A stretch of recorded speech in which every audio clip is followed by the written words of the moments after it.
विरालकुलाम्भोधि विभुमानन्दरूपिणम् अनन्तार्यतनूजातं कृष्णं वन्दे जगद्गुरुम्। रामाय रामभद्राय रामचन्द्राय वेधसे रघुनाथाय नाथाय सीतायाः पतये नमः।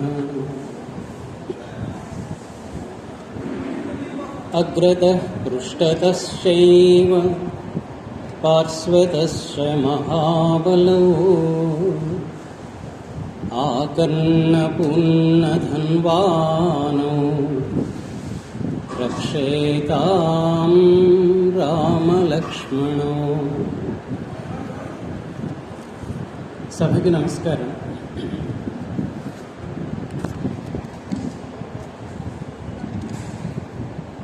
ఈ రామాయణ సప్తాహ కార్యక్రమంలో 3వ రోజు భాగం నాకు ప్రసాదించారు.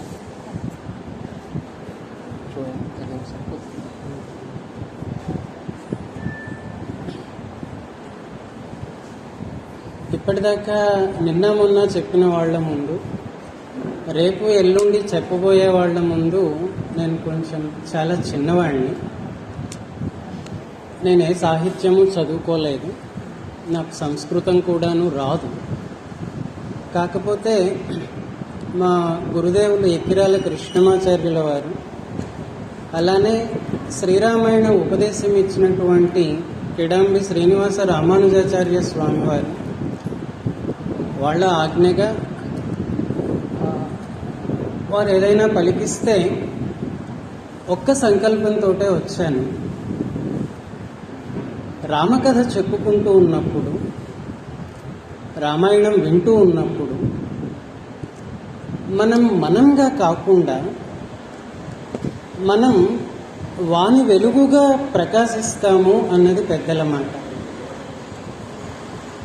అందరము అంతర్యామి స్వరూపాలం కాబట్టి, అందరిలోనూ రామభద్రుడు ప్రకాశిస్తాడు కాబట్టి, రామకథ వింటున్నంతసేపు, చెప్తున్నంతసేపు మనం రామునిగా వెలుగుతామని, అది రామమయం అవుతుందని పెద్దలిచ్చినటువంటి ఆజ్ఞ ప్రకారంగా ఈ గంటన్నర మీతో కలిసి రామకథని చదువుకుందాం అని చెప్పి వచ్చాను. ఏం మాట్లాడాలి అనుకుంటే నాకు ఒకసారి లవకుశ సినిమా కళ్ళ ముందు కదిలింది. లవకుశ లాంటివి, అలానే పాదుకా పట్టాభిషేకం లాంటివి, ఆ తరం సినిమాలు ఉన్నాయి చూడండి, అవి మనసులో మెదిలాయి. తెలుగు జాతి అదృష్టం ఏంటి అని అంటే, రామాయణ భారత భాగవతాల గురించినటువంటి ప్రాథమిక అవగాహనని ఈ సినిమాలన్నీ ఇచ్చాయి. పిల్లలకు కూడాను రామకథ తెలిసింది అని అంటే వాటి పుణ్యమే. కాకపోతే వచ్చిన ప్రమాదం ఏంటంటే, అది సినిమా కాబట్టి, జనరంజకంగా ఉండాలి కాబట్టి, లేనిపోని కల్పనలని కూడాను ఆ సినిమాల ద్వారానే మనం అందుకున్నాం. సో అలాంటి కల్పనలు ఎక్కడెక్కడ ఉన్నాయో అని అంటే ప్రధానంగా అరణ్యకాండలోనే కనిపిస్తాయి. సరే, నాకైతే ఈ అరణ్యంలో తిరగమని చెప్పి పెద్దలు ఆదేశించారు, నరసింహారావు గారు. మరి భయం వేస్తుందిగా అడగనంటే, మామూలుగానే యథాప్రకారం నా భయం నాది. కాకపోతే అరణ్యకాండ రామ కథా గమనంలో ఒక ప్రధానమైనటువంటి మలుపుని మనకు అందిస్తుంది. అలానే ధైర్యం కోల్పోయి బీరుపడిపోయినప్పుడు, మనం భీరులం అయిపోయినప్పుడు, కర్తవ్యం స్ఫురించినప్పుడు రామచంద్రుడు ఏం చేశాడు అన్నది అలాగా తలుచుకుంటే మనకి ధైర్యం వస్తుంది. ఆ ధైర్యాన్ని అరణ్యకాండ మనకి అనుగ్రహిస్తుంది. ఈ రెండు విషయాలని మనసులో పెట్టుకుని ఇక కథలోనికి ముందుకు సాగుదాం. ముందు వరకు ఏం జరిగింది అని అంటే, ఏదో అయ్యింది. అత్రి మహర్షి ఆశ్రమానికి వెళ్ళారు. అనసూయాదేవి సీతమ్మకి ఆభరణాలను అనుగ్రహించింది. అప్పటిదాకా నారచీరలతో ఉన్నటువంటి ఆవిడ సర్వాలంకార భూషితయై అరణ్యానికి బయలుదేరింది. ఈ అరణ్యం ఏమిటిది అని అంటే దండకారణ్యం, సాంద్రమైనటువంటి అరణ్యం. అక్కడ ఎవరున్నారు? మహామునులందరూ కూడా ఉన్నారు, ఋషులందరూ తపస్సు చేసుకుంటూ ఉన్నారు. సహజంగానే సీతాదేవికి కానలంటే ఇష్టం అని చెప్పి రామాయణం చెప్తుంది. ఆవిడ అది కోరుకున్నది కూడాను. ఈ వనవాసం అంతా కూడాను ఒక ప్రయోజనాన్ని ఉద్దేశించింది అని చెప్పి పెద్దలు అంటారు. ప్రయోజనం ఏమిటి అని అంటే లోక కళ్యాణం. అది ఎలా సాగింది? తరువాత రామకథని అది ఏదో ఒక జీవనదిలాగా ప్రవహించేటటువంటిదైతే, ఆ సజీవమైనటువంటి చైతన్యంలో మనమంతా కూడా మునకలేస్తాం కదా. ఆ నదీ మార్గాన్ని నిర్దేశించేలాగా అక్కడక్కడ ఏవో కొన్ని మరమేకులు లాంటివి బిగించి పెడతారు మహర్షి. ఆ రామకథని మలుపు తిప్పినటువంటి స్త్రీలు కొందరు ఉన్నారు అనుకుంటే, ఇక్కడ ఒక ఆవిడ దర్శనమిస్తుంది. ఆమె శూర్పణఖ. శూర్పణఖ రాక్షసి అయితే అయ్యింది, కానీ ఆవిడే ఒక మంచి మాట చెప్పింది, అడుగు ముందుకేయి అని. అలా అడుగు ముందుకేద్దాం. ఈ అరణ్యంలో ప్రవేశించిన తర్వాత మునులందరితోటి రామచంద్రుడు సమావేశం అయ్యాడు. అప్పుడు వాళ్ళేమన్నారంటే, నువ్వు అయోధ్యాపతివి కావచ్చు, ఇప్పుడేదో వనవాసానికి పంపబడ్డావు అని అనుకోకు. రాజులో ఇంద్రుడి 4వ అంశం ఉంటుంది. అంచేత నువ్వు అయోధ్యలో ఉన్న అడవిలో ఉన్న మాకు నువ్వే మహారాజువి, అంచేత మా రక్షణ భారం నీదే అనేశారు. అంటే రాముడికి కర్తవ్య నిర్దేశం చేశారా, లేకపోతే పట్టాభిషేక ముహూర్తానికి పరమ ప్రయోజనం ఏమిటి అన్నది మనకి వివరిస్తున్నారా అంటే రెండును. రాముడు కాదనలేదు, అవునన్నాడు. ఇక ఒక అడవి అని అంటే ప్రమాదం అనుకున్నాం కదా. ఎంచేత అని అంటే ఏవేవో పేరు తెలియనటువంటి వృక్షాలు ఉంటాయి, వాటికి అల్లుకున్న తీగలు ఉంటాయి, మహా ప్రమాదకరమైనటువంటి మృగాలు ఉంటాయి, వాటి అరుపులు, కళ్ళు తెరిస్తే కనపడనటువంటి వెలుతురు, మంచి చీకటి, ఇలాంటిదే కదా అరణ్యం. అరణ్యంలో ప్రమాదం. మొదటి ప్రమాదం ఏమొచ్చింది అని అంటే విరాటుడు వచ్చాడు ఎదురు.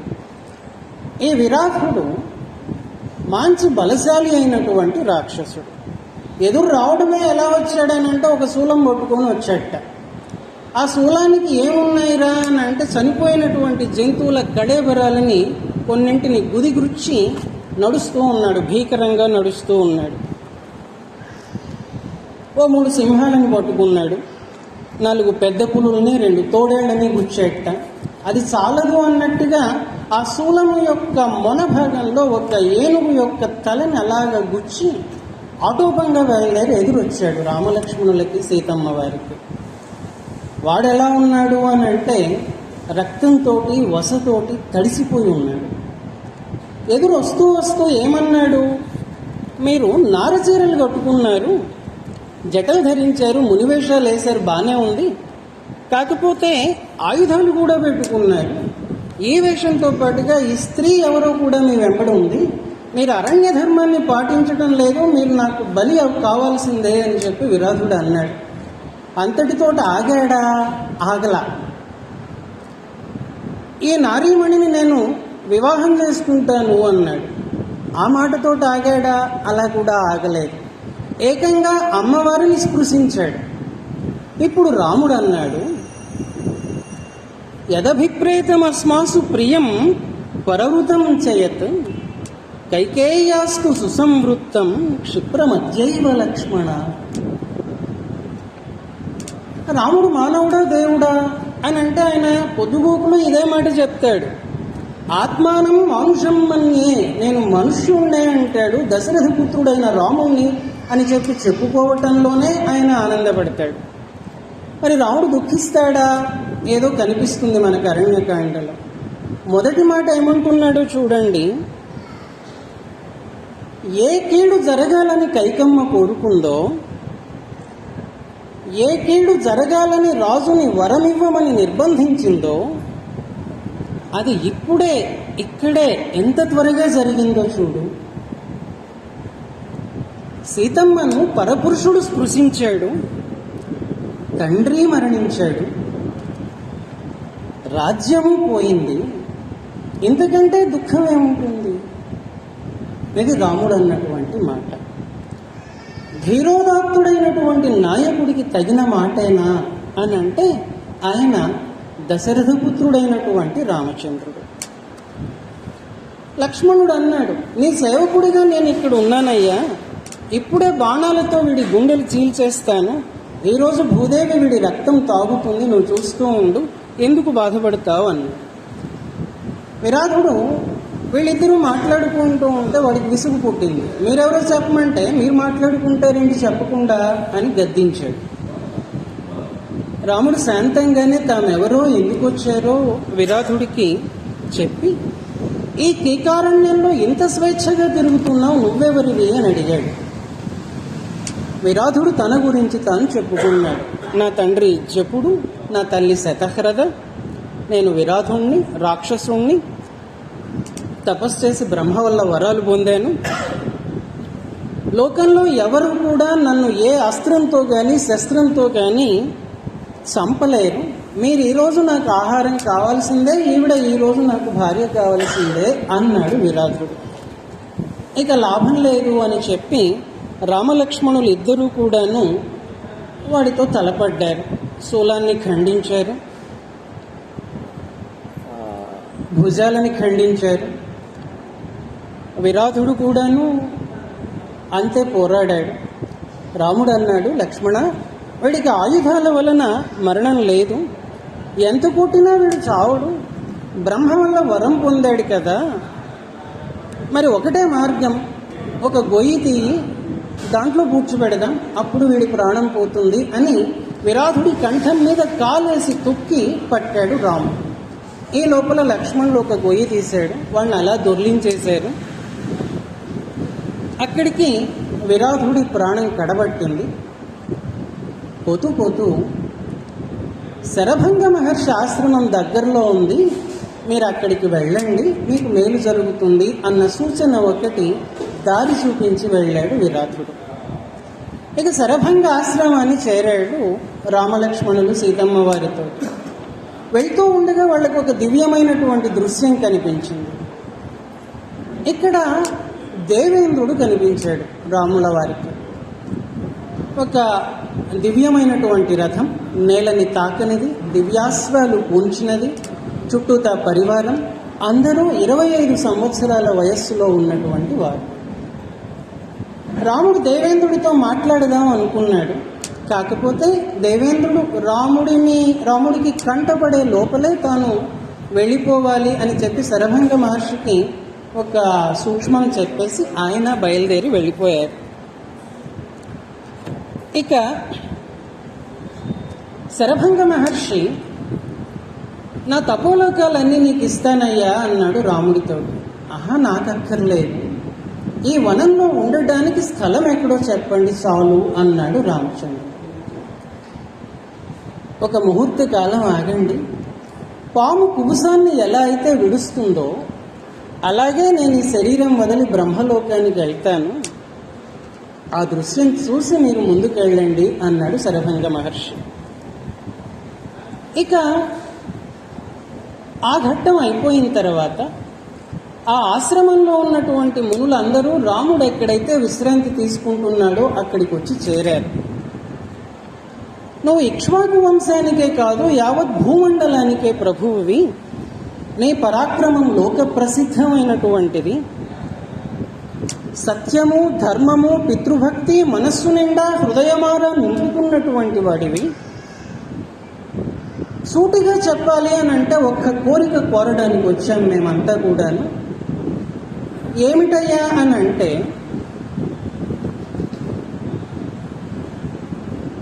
అరణ్యంలో అనేక మంది ఋషులు తపస్సు చేసుకుంటూ ఉన్నారు. నువ్వు ప్రత్యక్షంగా అరణ్యంలోనే ఉన్నప్పటికీ ఈ అసురులందరూ కూడాను మా తపస్సుకి భంగం కలిగిస్తూ ఉన్నారు. రకరకాల ఆఘాయిత్యాలు చేస్తూ ఉన్నారు. మా తపోబలం వారి మీద ప్రయోగించి వ్యర్థం చేసుకోలేకుండా సహిస్తూ ఉన్నాము. నీ రక్షణ మాకు కావాలి అని మునులందరూ అడిగారు. రాముడు ఏమన్నాడో తెలుసున, మీరు నన్ను ప్రార్థించడం కాదండి, తగదది. మీరు నన్ను ఆజ్ఞాపించండి. మీ ఆజ్ఞానువర్తిగా నేను నడుచుకోవలసినటువంటి వాడిని. నా తండ్రి ఆజ్ఞ దాల్చి నేను అరణ్యవాసానికి వచ్చాను. నా భాగ్యవశం చేత మీకు సేవ చేసుకునేటటువంటి అవకాశం దొరికింది. నేను, తమ్ముడు లక్ష్మణుడు మిమ్మల్ని హింసిస్తూ ఉన్నటువంటి రాక్షసులను అందరినీ సంహరిస్తాం. నిశ్చింతగా ఉండండి. మహాత్ములైన మీకు ఉపకరించేటటువంటి పని చేయగలిగితే నా వనవాసానికి అంతకంటే ప్రయోజనం ఏముంటుంది అన్నాడు రాముడు. వనవాస ప్రయోజనం ఏమిటి అన్నది మరి రామచంద్రుడికి ముందే తెలుసు కదా. అవుననే అనిపిస్తుంది. మరి బయటపడి చెప్పడే, ఆత్మానం మానుషం అన్ని. నేను ఏకాడికి దశరథాత్మజుడైనటువంటి రామచంద్రుడు.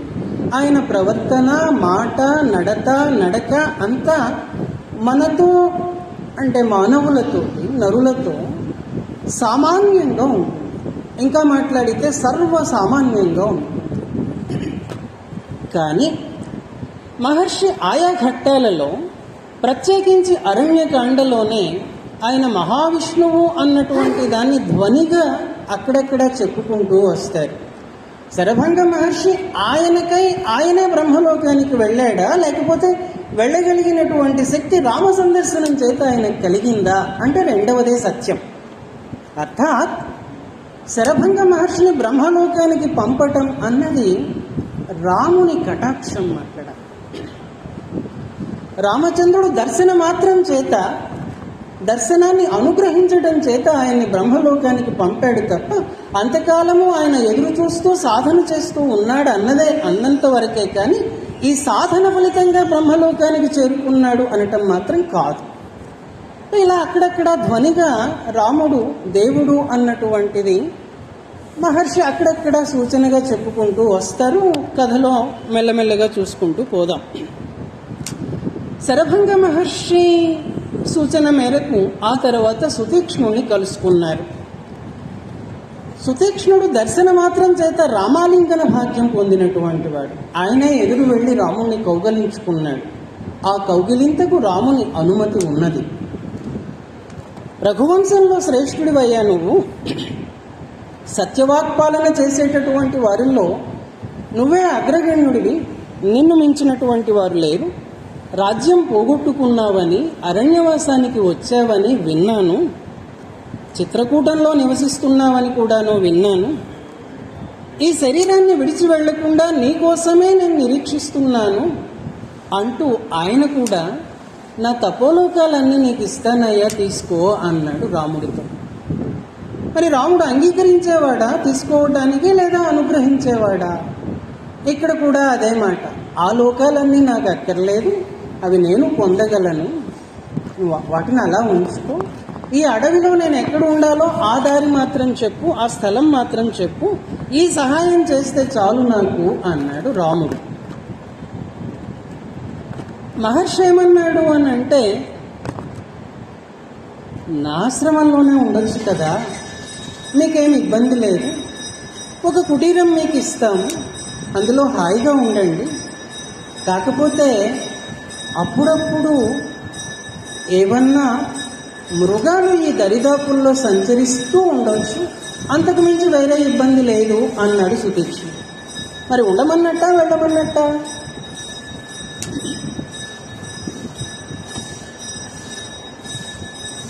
అక్కడక్కడ భావి కథాసూచకంగా కూడా నడుస్తుంది అరణ్యకాండ అంటారు పెద్దవాళ్ళు. మృగబాధను సూచిస్తూ ఉన్నాడు సుతీక్ష్ణుడు. ఈ మృగం ఏదో వేటాడడానికో ఆహారానికి ఆకలేసి వచ్చినటువంటి ఏ పెదపులో, లేకపోతే చిరుతపులినా, లేకపోతే రానున్నటువంటి మాయామృగమా అంటే దానికి సూచన అని చెప్పి పెద్దలు వివరిస్తూ ఉంటారు. అలానే గ్రహించుకోవచ్చు కూడాను. రాముడు ఏమన్నాడంటే, నేను క్షత్రియ వంశ సంజాతుణ్ణి, మృగాలు నన్ను బెదిరిస్తే నేను వాటిని చంపాల్సి రావచ్చు. ఈ ఆశ్రమ వాటికలో, ఈ ముని వాటికలో మీరు ఆ మృగాలన్నింటితో కూడాను కలిసి జీవిస్తూ ఉన్నారు. వాటి మీద మీకు కొద్దో గొప్ప అనురాగం ఏర్పడి ఉండవచ్చు. నేను ఒక మృగాన్ని సంహరిస్తే ఆ క్షణంలో మీకు నచ్చకపోవచ్చు,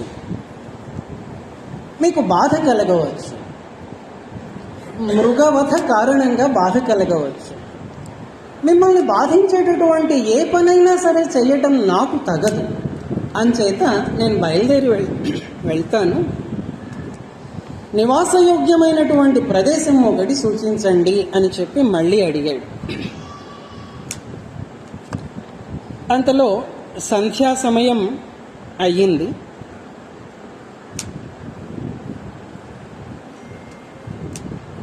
సుతీక్ష్ణుడు మళ్ళీ రాముణ్ణి కౌగలించుకున్నాడు.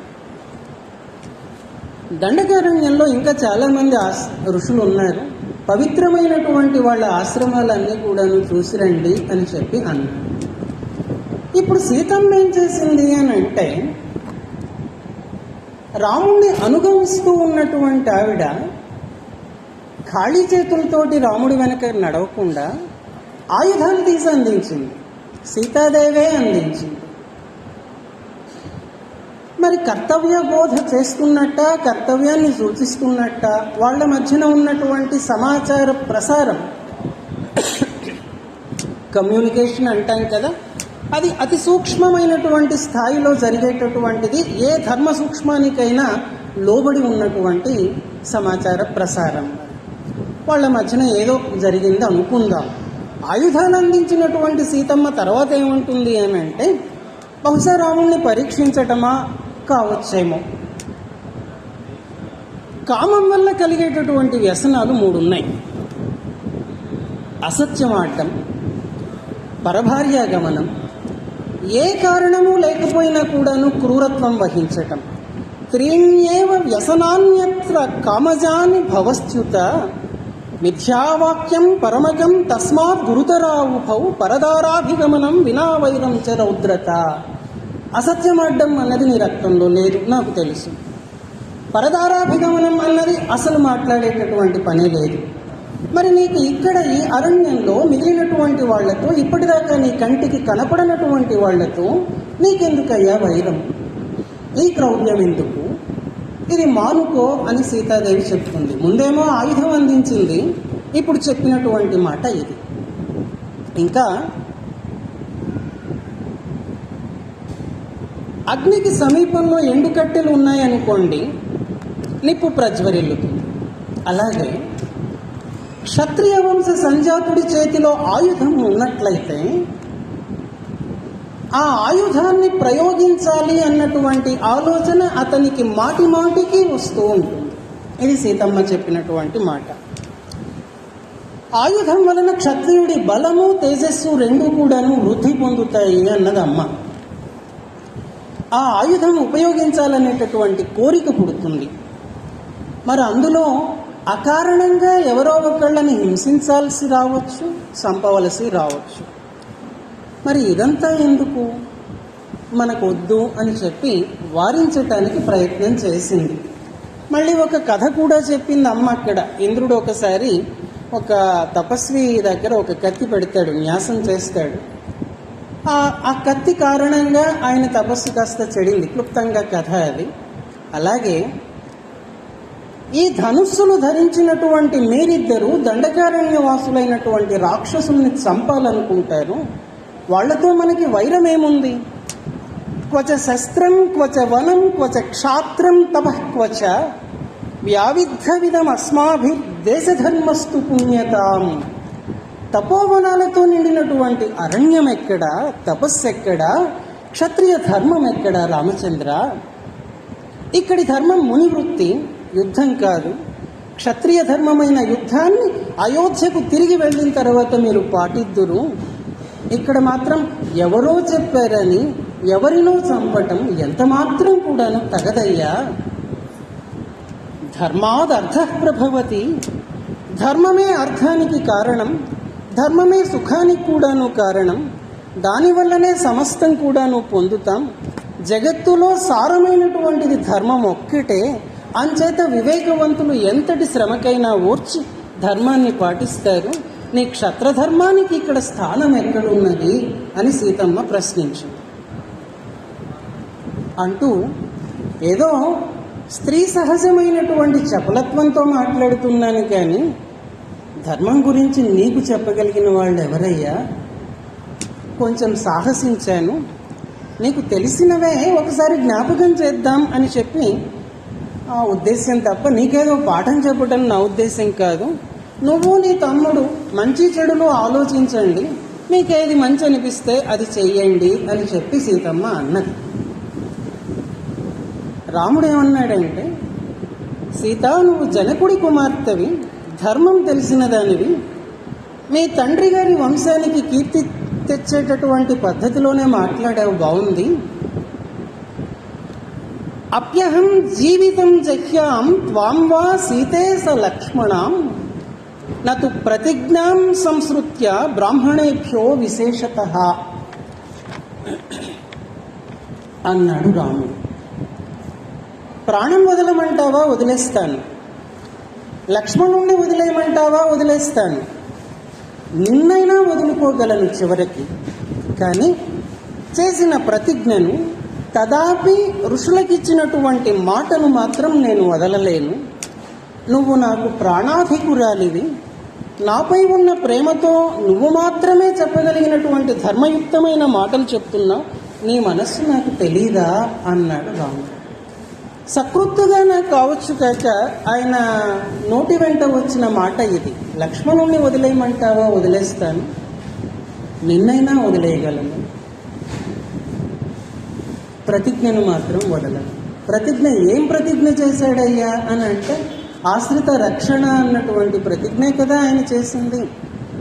సకుదేవ ప్రపన్నాయ అని చెప్పి మాట్లాడి, ఒక్కసారి రామాని శరణు అంటే చాలు ఆయన రక్షిస్తాడు అని చెప్పి శ్రీరామ చరమ శ్లోకం. సో ఇక్కడ భంగ్యంతరంగా భావి కథా సూచనే ఉన్నది అని చెప్పి అనిపిస్తుంది. ఆ తర్వాత వాళ్ళు ఇంకొంచెం ముందుకు కదిలారు. అక్కడ ఒక పంచాప్సర సరస్సు అని చెప్పి ఒక దానిని చూశారు. మాండకర్ణి అనేటటువంటి మహాముని కథ విన్నారు. ఆ తర్వాత మళ్ళీ సుతీక్ష్ణ మహర్షి ఆశ్రమానికి వచ్చారు. లవకుశ సినిమా చూసినటువంటి వాళ్ళందరూ కూడాను చాలామందిని కళ్ళ వెంట నీళ్లు కార్చేస్తాం. ఏం చేద్దా అని అంటే, సీతమ్మ తల్లి అడవుల్లో అన్ని కష్టాలు పడింది అని. బయటకు వచ్చిన తర్వాత తిట్టుకుంటాం కూడాను, అంతటి రాముడు ఇంతటి పని ఎలా చేశాడు అని. అన్ని కష్టాలు పడింది, అంతకాలం లంకలో బాధలు పడింది, ఇలా అనుకుంటాం కదా. కానీ సీతారాముల అన్యోన్య దాంపత్యం, వాళ్ళు ఆ అరణ్యంలో ఆనందించినటువంటి విధానం మనం అరణ్యకాండ చదివితే బాగానే తెలుస్తుంది. అలానే ఆధ్యాత్మ రామాయణమును, చంపూ రామాయణమును, అలానే భవభూతి ఉత్తర రామచరిత్రం, ఇవి చదివితే సీతారాముల అన్యోన్య దాంపత్యం లవకుశ సినిమాలో చూపించిన దానికంటే సహస్రాధికంగా మనకి దర్శనమిస్తుంది. ఇంతకీ వీళ్ళు ఈ అడవిలో ఆ సరోవరాలు, ఆ ఉన్నటువంటి వన సౌందర్యాన్ని చూస్తూ, అక్కడక్కడ ఉన్నటువంటి ఉపవనాలను చూస్తూ ఎంతకాలం గడిపారయ్యా అని అంటే 10 సంవత్సరాల పాటు తిరిగి సుతీక్ష్ణ మహర్షి ఆశ్రమానికి తిరిగి వచ్చారు. 10 సంవత్సరాల సుదీర్ఘకాలం గడిచిపోయింది వాళ్ళ అన్యోన్య దాంపత్యంలో. అమితమైనటువంటి స్నేహంలో సమయం తెలియకుండా గడిచిపోయింది వాళ్ళకి. ఇక సుతీక్ష్ణ మహర్షి దగ్గరికి వెళ్ళి అడిగింది ఏంటి అని అంటే, ఉండడానికి వెళ్ళలేదు, నిన్నొక్కసారి చూసిపోదామని వచ్చాం. అలానే ఈ అడవిలో అగస్త్య మహర్షి కూడా ఉంటున్నారని తెలిసింది, ఆయన ఎక్కడుంటారో చెప్పండి అని చెప్పి అడిగారు. ఆయన ఏమన్నాడు, అగస్త్యుని దగ్గరికి నిన్ను పంపిద్దామని నేనే అనుకుంటున్నాను, ఇంతలోకే నువ్వు అడిగావు. ఇలా దక్షిణ దిశలో వెళ్ళండి, వేరే దిక్కేం చెప్పలేదు, దక్షిణ దిశలో వెళ్ళండి, 4 యోజనాల దూరంలో బాగా మెరకగా ఉన్నటువంటి ప్రదేశంలో అగస్త్య భ్రాత ఆశ్రమం ఉంది, అక్కడి నుంచి మీరు అగస్త్యాశ్రమానికి చేరుకోవచ్చు అని చెప్పాడు. ఈ మార్గమధ్యంలో వీళ్ళకి వాతాపి ఇల్వలుల కథ ఒకటి వినిపిస్తుంది, తెలుస్తుంది, అగస్త్యుని మహిమ అంతా కూడాను. అగస్త్యుడి దగ్గరికి చేరారు. ఆయన వీళ్ళకి అతిథి సత్కారం చేశాడు. స్వయాన భోజనం ఆయనే వడ్డించారు. నువ్వు నాకు ప్రియమైనటువంటి అతిథివి, శ్రేష్టమైనటువంటి ఆయుధం నీకు ఇస్తాను, అవి స్వీకరించు అని ఇచ్చాడు. ఏమిచ్చాడు అని అంటే స్వయంగా విశ్వకర్మ తయారు చేసినటువంటి ఒక విష్ణు ధనుస్సుని ఇచ్చాడు. ఇంతకు పూర్వం మహావిష్ణువు ఆ ధనుస్సుతోటే రాక్షస సంహారం చేశారట. అలానే అక్షయ తూణీరాలని ఇచ్చాడు. దాంతోపాటుగా జ్వలద్భిరివ పావకై, అగ్ని శిఖలలాగా ప్రకాశించేటటువంటి బాణాలను ఇచ్చాడు.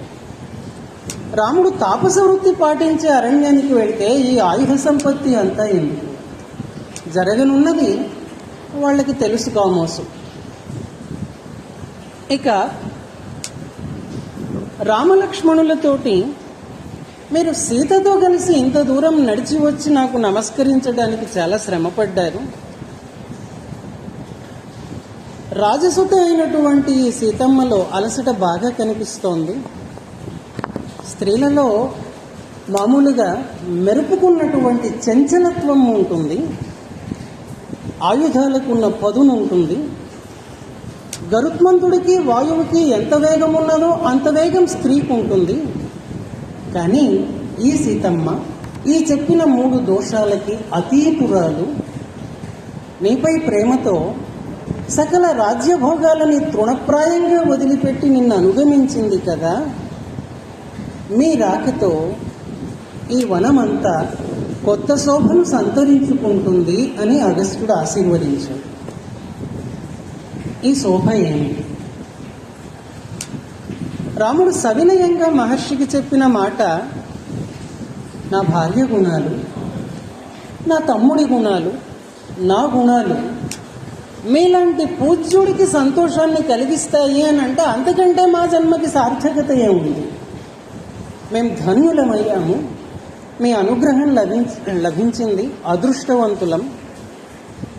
ఒక పర్ణశాల నిర్మించుకుని మిగతా కాలం గడపాలనుకుంటున్నాను, ఎక్కడ కట్టుకోమంటారో చెప్పండి. అగస్త్యుడు చెప్పిన సమాధానం, 2 యోజనాల దూరంలో గోదావరి తీరం ఉంది, అక్కడికి వెళ్ళండి.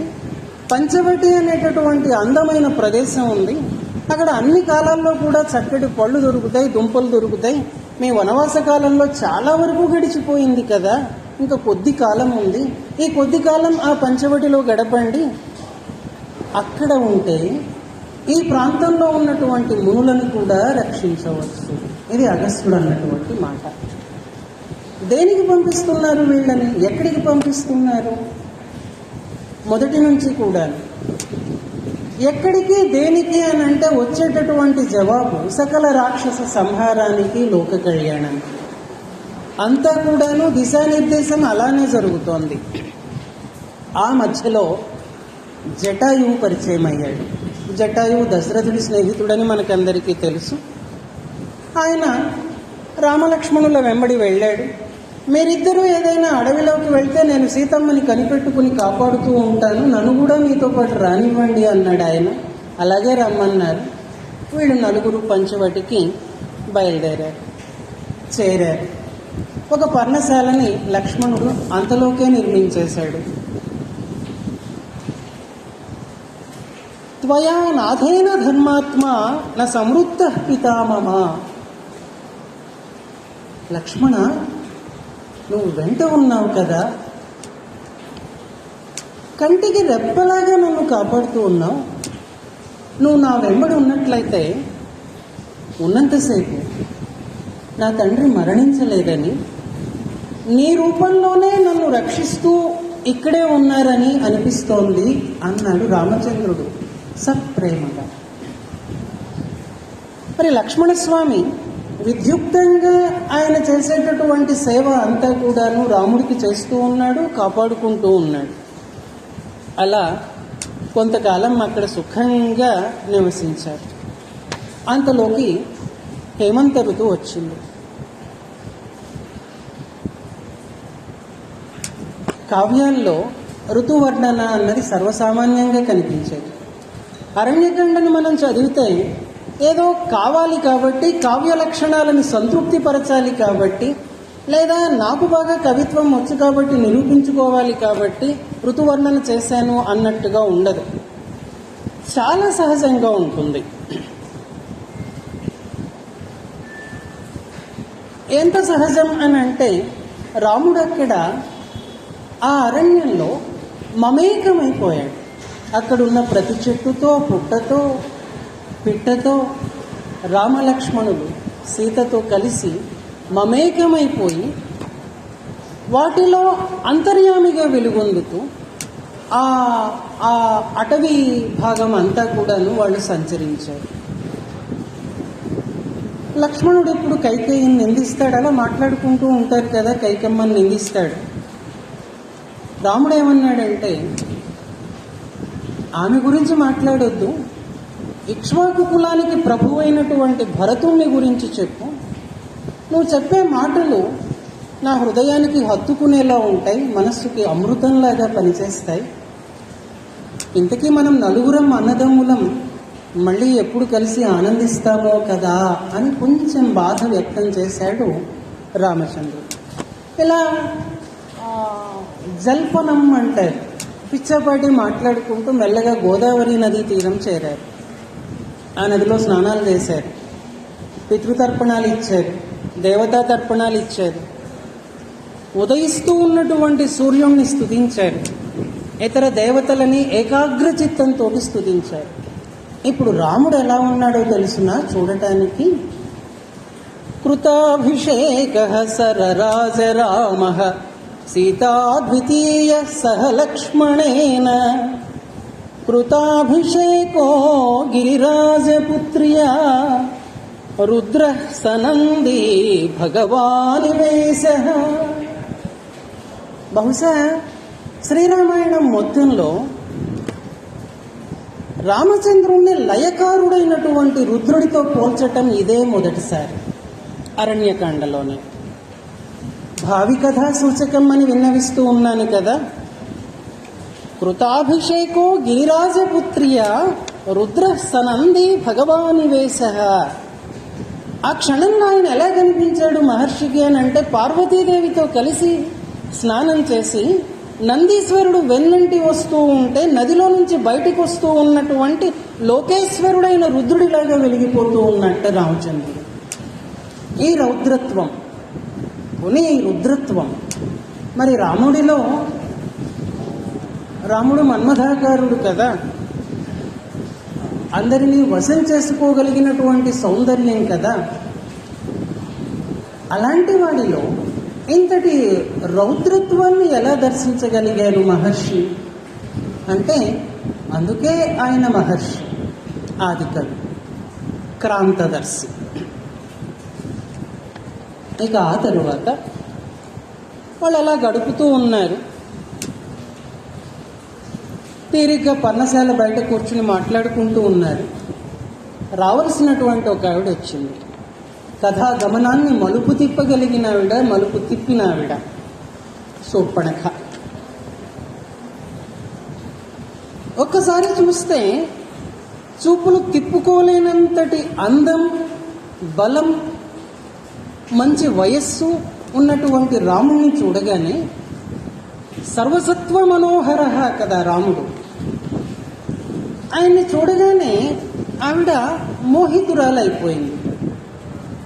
అక్కడ వాల్మీకి ఏం చెప్తారు అని అంటే, సుముఖం దుర్ముఖి రామం వృత్తమధ్యం మహోదరి విశాలాక్షం విరూపాక్షి సుకేశం తామ్రమూర్ధజ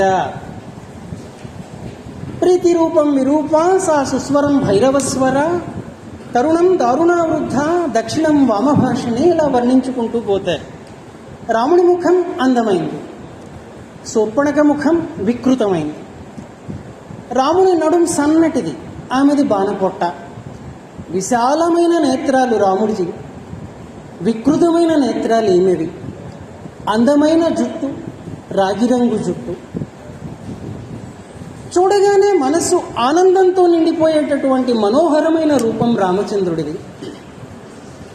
చూడగానే ఒళ్ళు జలధరించేటటువంటి వికృత రూపం శూర్పణఖది. ఆయన స్వరం మధురాతి మధురం, ఈమె స్వరం భైరవం. ఆయన అందగాడైన యువకుడు, ఈమె వెగటు పుట్టించేటటువంటి రూపంతో ఉన్నటువంటి వృద్ధురాలు. ఆయన నడువడి న్యాయబద్ధమైంది, ఈమె నడువడి బహు చెడ్డది. అయినా ఆమె మొహంలో కామవేగంతో అన్నారు మహర్షి.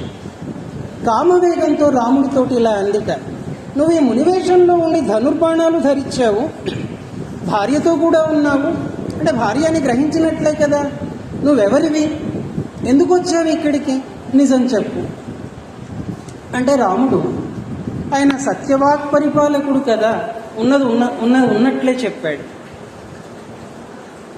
దానికి ముందు ఆవిడ తనని పరిచయం చేసుకుంది. ఏం పరిచయం చేసుకుంది అని అంటే, భావి కథా సూచకం అని అంటూ ఉన్నాం కదా, మాటి మాటికి అనుకుంటున్నాం కదా. లోకవిఖ్యాతుడైనటువంటి బలశాలి రావణుడు నా అన్న, ఎప్పుడూ నిద్రలో ఉండేటటువంటి మహాబలవంతుడు కుంభకర్ణుడు మరొక సోదరుడు, ధర్మాత్ముడు, రాక్షస ప్రవృత్తి లేనటువంటి విభీషణుడు మరొక సోదరుడు, యుద్ధంలో తిరుగులేని పరాక్రమం కలిగినటువంటి ఖరదూషణులు కూడాను నాకు సోదరుడు. ఇది ఆవిడ చేసుకున్నటువంటి పరిచయం. ఇంకా ఏముంటుంది, నేను ఎవరిని లెక్క చేయను, ఎదురులేదు, నిన్ను చూడగానే నా భర్తవని నిర్ణయం చేసుకున్నాను. నాకు భర్తగా ఉండి చిరకాలం ఈ అరణ్యాల్లో ఆనందంగా నాతో పాటు తిరుగు. ఇది ఆవిడ పరిచయం చేసుకుని వెంటనే రాముడికి వేసినటువంటి ఆర్డర్ అన్నమాట, ఆజ్ఞ. ఇక్కడ రాముడు మందహాసం చేశాడు. ఆ మందహాసం ఎలాంటిది అని అంటే, మామూలుగా కృష్ణుడి మొహంలో మనకి బొమ్మల్లో వాటిల్లో చిత్రిస్తారు చూడండి, అలా చూడగానే మనస్సుని హృదయాన్ని లాగేసుకునేటటువంటి ఆకర్షణ ఉంటుంది చూడండి, అలాంటి మందహాసం రాముడు ఇక్కడ చేశాడు అన్నారు మహర్షి. ఆయన కృష్ణుడితో పోల్చి చెప్పలేదు, మందహాసం అన్నారు. ఆ మందహాసం ఎలాంటిది అని అంటే, ఇందాక అనుకున్నట్టుగా రామ సర్వసత్వ మనోహర, ఆట పట్టిస్తూ అన్నాడు రాముడు.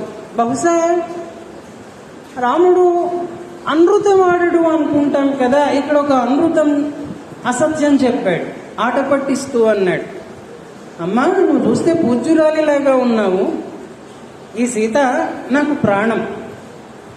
నీ వంటి జాతిరత్నాలైనటువంటి స్త్రీలకు సవతి బాధ ఎందుకు చెప్పు, సవతి బాధను నువ్వు సహించలేవు, అంచేత నన్ను వివాహం చేసుకుని నువ్వు సుఖపడలేవు. నీకు తగిన సంబంధం నేను చెప్తా విను. ఎడుగో ఇక్కడ నా తమ్ముడు లక్ష్మణుడు ఉన్నాడు, చాలా అందగాడు, చూస్తున్నావు కదా, మంచివాడు, పరాక్రమవంతుడు, ఇంకా అకృతదారస్య అన్నాడు. ఇంకా వాడికి పెళ్లి కాలేదు, మంచి భార్య అంతటితో ఆగలేదు, ఇంకా మంచి భార్య దొరికితే బాగుండు అనుకుంటున్నాడు అన్నాడు. ఇది మరీను నీకు తగినవాడు, వివాహం చేసుకుంటే మేరు పర్వతాన్ని సూర్యకాంతి ఆశ్రయించినట్లుగా ఉంటుంది, పోయి వాడినడుగు అన్నాడు రాముడు. శూర్పణఖ చూడండి, నిర్ణయం చేసుకుంది కదా రాముడిని వివాహం చేసుకోవాలి అని. ఎప్పుడైతే రాముడు ఇలా అన్నాడో, రాముడిని వివాహం చేసుకోవాలన్నటువంటి సంకల్పం ఆమె వదిలేసింది.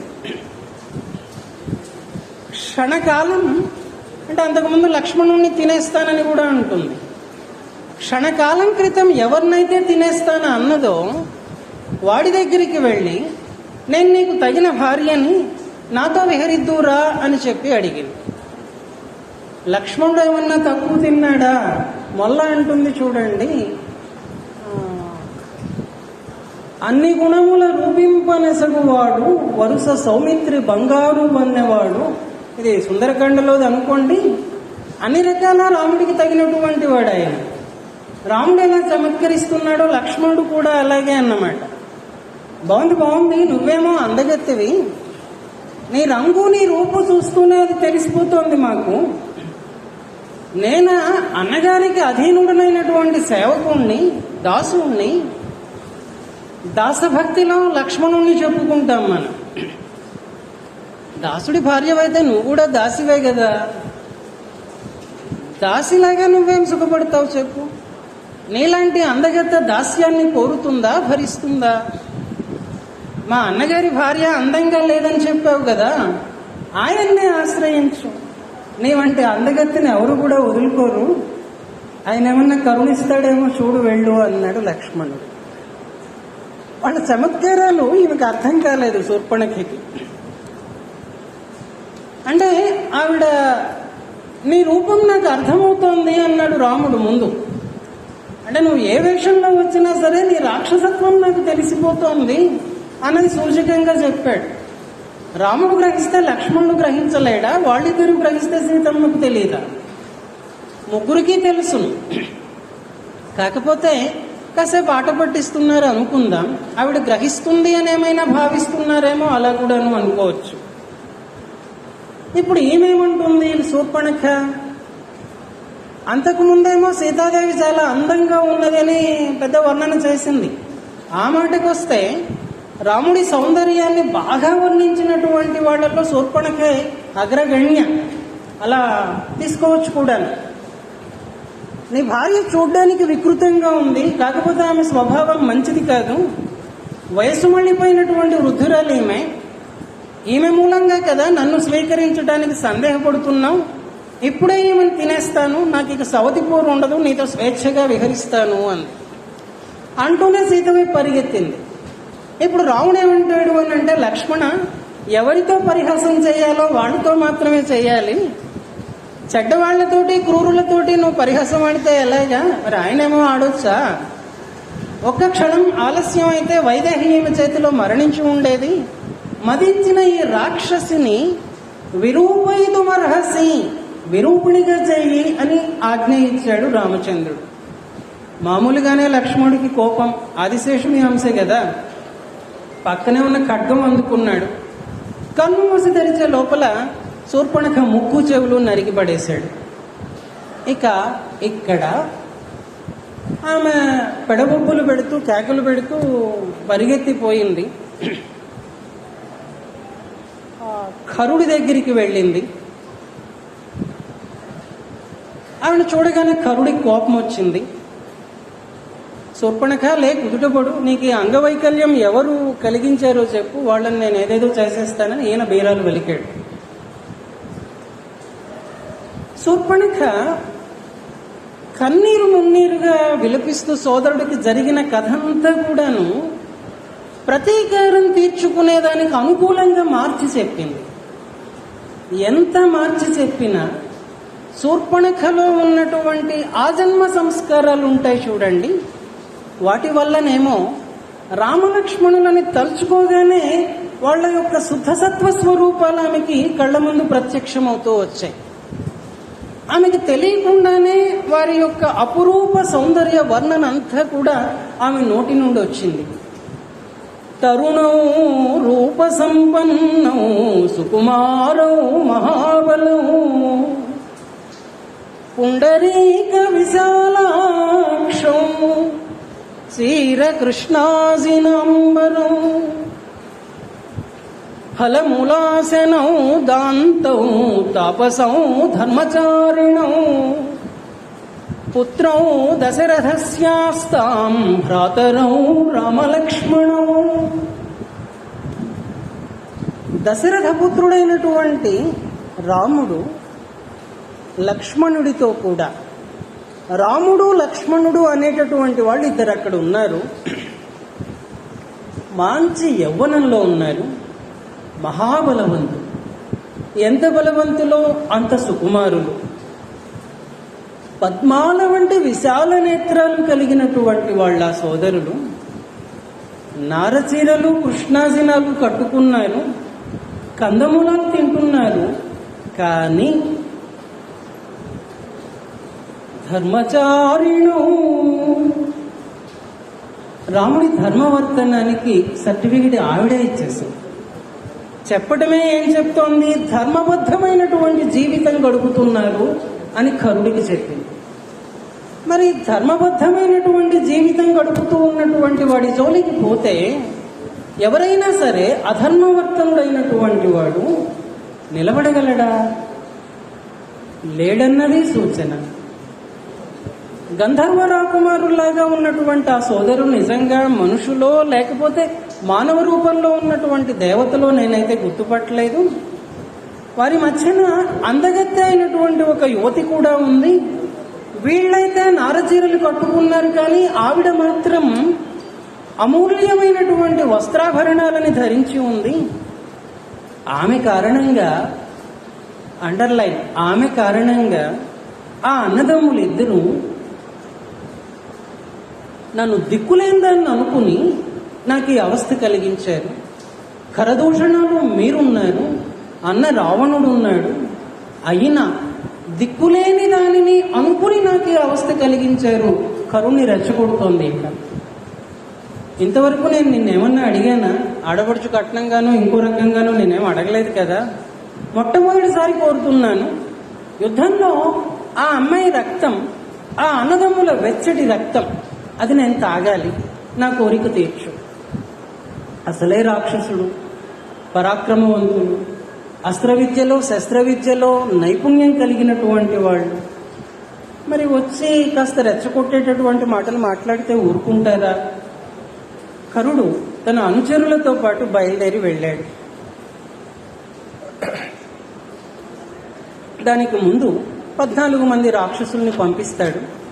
వాళ్ళందరూ అయిపోయారు. తర్వాత కరుడు వెళ్ళాడు. ఇప్పుడే కదా 14 మందిని నీ కోరిక మేరకు పంపించేశాను, మళ్ళీ నువ్వు వచ్చావు అని వీళ్ళు అన్నారు. అక్కడ ఒక యుద్ధం జరిగింది. ఇప్పుడు ఈ యుద్ధానికి ముందు రాముడు లక్ష్మణుడితో అన్నాడు, లక్ష్మణ, భయంకరమైన ఉత్పాతాలు బయలుదేరాయి. ధనుస్సుల యుద్ధాన్ని కోరుతూ కంపిస్తూ ఉన్నాయి, ఎగిరెగిరి పుడుతూ ఉన్నాయి. అమ్ముల పొదిలోని బాణాలన్నీ కూడాను పొగలు కక్కుతూ యుద్ధానికి ఉత్సాహపడుతున్నట్టుగా ఉన్నాయి. పక్షులు కూసే పద్ధతి కూడాను మనకేదో అపాయాన్ని సూచిస్తోంది. మాటి మాటికి కుడి భుజం అదురుతోంది. ఇదేదో ఇబ్బందికరమైన పరిస్థితి రాబోతున్నట్టుగా ఉంది. త్వం హి సూరస్య బలవాన్ హన్యా ఏతాన్న సంశయః స్వయం తు హంతుమిచ్చామి సర్వానేవ నిశాచరాన్ అని మాత్రం అనొద్దు. నువ్వు బలవంతుడివి, సూర్యుడివి, రాక్షసులను నువ్వే చంపగలవు, ఈ మాట నువ్వుగా అనొద్దు. వీళ్ళందరినీ నేనే స్వయంగా చంపేస్తానన్నా నువ్వు విశ్రాంతి తీసుకో అనొద్దు. రాక్షస కోలాహలం ఏదో వినపడుతోంది. నువ్వు సీతమ్మ ఉన్నటువంటి పర్వత గుహని సమీపించు, ఆవిడికి రక్షణగా నువ్వు ఉండు. వీళ్ళందరినీ నేను క్షణకాలంలో తీసేసి నేను వస్తాను, నువ్వు అక్కడికి వెళ్ళు అన్నాడు రాముడు. అన్నగారి ఆజ్ఞను శిరసావహించి సీతమ్మతో పాటుగా దుర్గమమైనటువంటి గుహలో ప్రవేశించాడు లక్ష్మణస్వామి. రాముడు వెంటనే కవచం అందుకున్నాడు, అమ్ముల పొదులు కట్టుకున్నాడు, ధనుసును ఎత్తిపెట్టాడు, ధనుష్టంకారం చేశాడు. ఎలా ఉన్నాడు అని అంటే ప్రజ్వలిస్తూ ఉన్నటువంటి అగ్నిశిఖలాగా నిలబడ్డాడట రామచంద్రుడు. అంతటి సుకుమారుడు, తరుణ వయస్కుడిలాగా ఉన్నటువంటి వాడు ప్రకాశిస్తూ ఉన్నటువంటి అగ్నిశిఖలాగా నుంచున్నాడు. రాక్షస సైన్యం నలుమూలలా కమ్ముకుంది. సింహనాదాలు చేస్తున్నారు, వాళ్ళు గర్జిస్తూ ఉన్నారు, ధనుస్సులని టంకారాలు చేస్తూ ఉన్నారు. ఆ ధ్వనికి మృగాలన్నీ కూడా భయపడిపోతూ ఉన్నాయి, పారిపోతూ ఉన్నాయి. ఆకాశంలో నిలిచినటువంటి దేవగంధర్వాదులు అందరూ కూడాను అక్కడి దృశ్యాన్ని చూసి భీతావహులు అవుతూ ఉన్నారు. ఇటు పక్క 14,000 మంది రాక్షసులు కారుమప్పుల్లాగా కమ్ముకుంటూ ఉన్నారు. ఈ పక్కన ఒక్కడే రాముడు నిలబడ్డాడు. ఈ యుద్ధం ఎలా జరుగుతుందో అని వాళ్ళు అనుకున్నారు. మళ్ళీ మహర్షి ఏమన్నారంటే, తస్య క్రుద్ధస్య రూపం తు రామస్య దదృశే తదా దక్షస్యేవ క్రతుం హంతుముద్యతస్య పినాకినః. కోపించినటువంటి రాముడు దక్షయజ్ఞాన్ని ధ్వంసం చేసేటప్పుడు పినాకం ధరించినటువంటి మహోగ్రమూర్తి అయినటువంటి రుద్రుడిలాగా ఉన్నాడు అని మహర్షి వర్ణించాడు. ఆ రూపం చూసి సమస్త ప్రాణులు కూడా బెదిరిపోయాయట. అంత కోపంతో కనిపిస్తూ ఉన్నాడు రామచంద్రుడు. ఇక ఆ రాక్షసులు చేసినటువంటి వీరాలాపాలు, సింహనాదాలు, రామబాణాలు బయలుదేరినటువంటి మరు నిమిషంలోనే ఆర్తనాదాలు అయిపోయాయట. ఈ మాట అన్నారు. వీరాలాపాలన్నీ కూడా రామబాణం ఎప్పుడు బయలుదేరిందో తెలియలేదు. ఎప్పుడు తీశాడో, ఎప్పుడు సంధించాడో, ఎప్పుడు వదిలాడో, అది ఎప్పుడు లక్ష్యాన్ని ఛేదించిందో కన్ను మూసి తెరిచే లోపల, రెప్పపాటు లోపల అంతా జరిగిపోయింది. అప్పటి వీరాలాపాలన్నీ కూడాను ఆర్తనాదాలు అయిపోయాయట. ఇక జరుగుతూ ఉంది కదా యుద్ధం. దూషణుడు మిగతా వాళ్ళని అలా అడ్డుకుని వాళ్ళని ఓదార్చి, అభ్యధావత కాకుత్స్థం క్రుద్ధో రుద్రమివాంతకః. యముడు రుద్రుడి మీదకి పోయినట్టుగా దూషణుడు వెళ్ళాట. వెళ్తే నాదదానం శరాన్ ఘోరాన్ నముంచంతం శిలీముఖాన్. ఇప్పుడే అనుకున్నాం కదా, ఎప్పుడు తీస్తున్నాడో, ఎప్పుడు సంధిస్తున్నాడో, ఎప్పుడు వదులుతున్నాడో, ఎప్పుడు ఛేదిస్తుందో తెలియటం లేదు. ప్రాణం పోయే ముందు బాణం తగలటం మాత్రం ఒక్కటే తెలుస్తోందిట. అలా త్రిశిరస్సుని లేపేశాడు, కరుణ్ణి లేపేశాడు. మొత్తం ఈ యుద్ధం అంతా ఎంతకాలంలో గడిచిపోయింది అని అంటే 1.5 ముహూర్తం కాలంలో ఖరదూషణులు, వాళ్ళకి ముందుగా వెళ్ళినటువంటి 14 మంది, వాళ్ళ వెంట వచ్చినటువంటి 14,000 మంది రాక్షసులు మొత్తం వెళ్ళిపోయారు. ఎంత సమయంలో అని అంటే 1.5 ముహూర్తం అంటే సుమారుగా 72 నిమిషాల కాలంలో ఇంతమందిని ఒక్క రాముడు సంహరించేశాడు.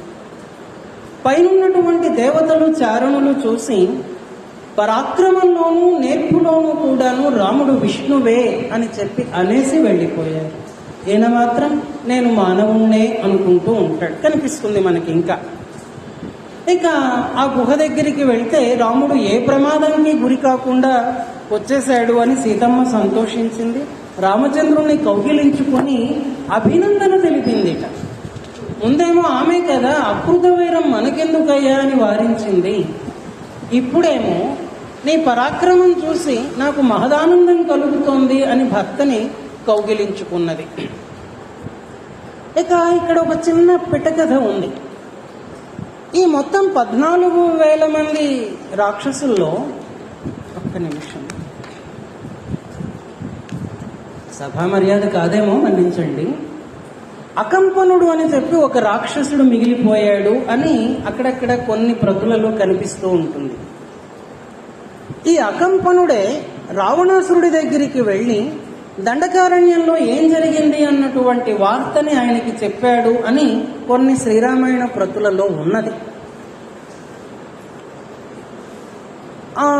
ఆ రచనా విధానం అలానే ప్రామాణికంగా తీసుకునేటటువంటి ప్రతులలో అకంపనుడి ప్రస్తావన ఇక్కడ లేదు. ఆయన ఆ అకంపనుడు అనేవాడు రాముడి పరాక్రమాన్ని ఇదంతా వివరించి చెప్తే రావణుడికి మామూలుగానే రోషం వచ్చింది, కోపం వచ్చింది. నేను ఇప్పుడే జనస్థానానికి వెళ్ళి ఆ రాముడిని తీసేస్తాను అన్నాడు. అకంపనుడు వారించాడు. ఏమని వారించాడు అని అంటే, ఆ రాముడు తలుచుకుంటే నక్షత్రాలతోటి గ్రహాలతో కూడాను యుద్ధం చేయగలడు, క్షణకాలంలో వాటిని కోల్చగలడు. నువ్వు రాముడితోటి ఎదుర్కొనలేవు, ఎదురు పడలేవు, నీ వల్ల కాదు, అందుకని యుద్ధానికి వెళ్ళకు. కాకపోతే ఒక ఉపాయం చెప్తా విను. ఆయన భార్య సీతమ్మ ఉంది, యవ్వనవత్సంలో ఉన్నటువంటి ఆవిడ లోకోత్తర సౌందర్యవతి. తస్యాపహర భార్యాం. ఈ సూచన అకంపనుడు ఇచ్చాడు అని చెప్పి కొన్ని ప్రతులలో ఉంది. కాకపోతే వాల్మీకి రామాయణాన్ని ప్రామాణికంగా తీసుకునేటటువంటి పెద్దలు దీనిని అంగీకరించరు. మేలైనటువంటి ప్రతులలో నిర్ణయ సాగర్ కానీ లేకపోతే గోవిందరాజీయం లాంటి వ్యాఖ్యానకారులు అంగీకరించినటువంటి వాటిల్లో కానీ అరణ్యకాండంలో అకంపనుడి ప్రస్తావన లేదు.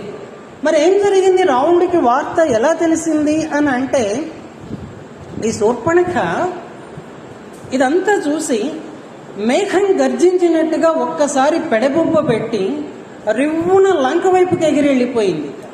అలానే ముక్కు చెవులు కారుతూ ఉన్నటువంటి గాయాలు ఇంకా మానలేదు. ఆవిడ అలానే వెళ్ళిపోయి మరుద్గణాలు సేవిస్తూ ఉంటే దేవేంద్రుడు ఎలా ఉంటాడో అలా కూర్చున్నటువంటి రావణాసురుడి దగ్గరికి వెళ్ళి సభా మధ్యంలో నిండు కొలువులో నలుగురి మధ్యలో నిలబడి రావణాసురుణ్ణి తూలనాడింది.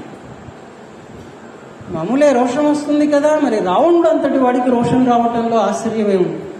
ఏమని తూలనాడింది అని అంటే, సక్తం గ్రామ్యేషు భోగేషు కామ్యవృత్తం మహీపతి లుప్తం న బహుమన్యంతే శ్మశానాగ్నిమివ ప్రజా.